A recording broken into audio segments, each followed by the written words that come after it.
क्या केवल किताबों का ज्ञान ही सब कुछ होता है?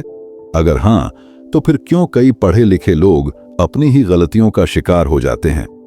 आज हम आपको एक ऐसी कहानी सुनाने जा रहे हैं जो आपको सोचने पर मजबूर कर देगी। क्या केवल ज्ञान ही काफी है या फिर व्यावहारिक बुद्धि भी जरूरी है? ये कहानी आपको हैरान कर देगी और अंत में एक बहुत महत्वपूर्ण सीख देगी जो आपकी जिंदगी बदल सकती है। तो वीडियो को अंत तक जरूर देखें। बहुत समय पहले की बात है। एक गांव में 4 मित्र रहते थे। इनमें से 3 बहुत ही विद्वान थे। शास्त्रों और ग्रंथों का ज्ञान उनके पास था, लेकिन वे व्यावहारिक समझ से कोरे थे। चौथा मित्र उतना पढ़ा लिखा नहीं था, लेकिन उसमें व्यावहारिक बुद्धि थी। एक दिन चारों मित्रों ने सोचा कि अब गांव में रहने से अच्छा है कि वे राजधानी जाएं और वहां अपने ज्ञान के बल पर बड़ा आदमी बने। चारों ने सफर शुरू किया और रास्ते में एक घना जंगल आया। जंगल में चलते चलते उन्होंने एक पेड़ के नीचे कुछ हड्डियां देखीं। पहला विद्वान हड्डियों को देखकर बोला, "यह हड्डियां किसी शेर की लग रही हैं। मैं अपनी विद्या से इसे फिर से जोड़ सकता हूं और इसका कंकाल तैयार कर सकता हूं।" दूसरा विद्वान उत्साह से बोला, "मैं इस कंकाल पर मांस चढ़ा सकता हूं, रक्त से भर सकता हूं और इसे खाल से ढक सकता हूं।" तीसरा विद्वान जोश में आकर बोला, "अगर तुम दोनों इतना कर सकते हो तो मैं इस शेर को जीवित कर सकता हूं।" चौथे मित्र को यह सुनकर चिंता हुई। उसने कहा, "मित्रों, यह मूर्खता होगी।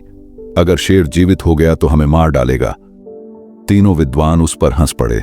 पहला विद्वान बोला, "यह मूर्ख आदमी हमारे ज्ञान से ईर्ष्या कर रहा है।" दूसरे और तीसरे विद्वान ने भी उसका मजाक उड़ाया और बोले, "जो भी हो, हम तो अपने ज्ञान का प्रयोग करेंगे।" चौथा मित्र बहुत समझदार था। उसने खतरा भांप लिया और चुपचाप पास के एक पेड़ पर चढ़ गया। उधर पहले विद्वान ने हड्डियों को जोड़कर कंकाल बना दिया। दूसरे विद्वान ने मांस, खून और खाल से उसे पूरा कर दिया। अब तीसरे विद्वान ने अपनी विद्या का प्रयोग किया और शेर में जान डाल दी। जैसे ही शेर जीवित हुआ, उसने एक भयंकर दहाड़ मारी। इससे पहले कि तीनों विद्वान कुछ समझ पाते, शेर उन पर टूट पड़ा और उन्हें मार डाला। पेड़ पर बैठे चौथे मित्र ने यह सब देखा और समझ गया कि सिर्फ किताबों का ज्ञान कभी भी व्यावहारिक बुद्धि से बड़ा नहीं हो सकता। तो दोस्तों, इस कहानी से हमें क्या सीख मिलती है? यह कहानी हमें सिखाती है कि केवल विद्या होना ही सब कुछ नहीं है। अगर ज्ञान का सही उपयोग न किया जाए तो यह विनाश का कारण भी बन सकता है।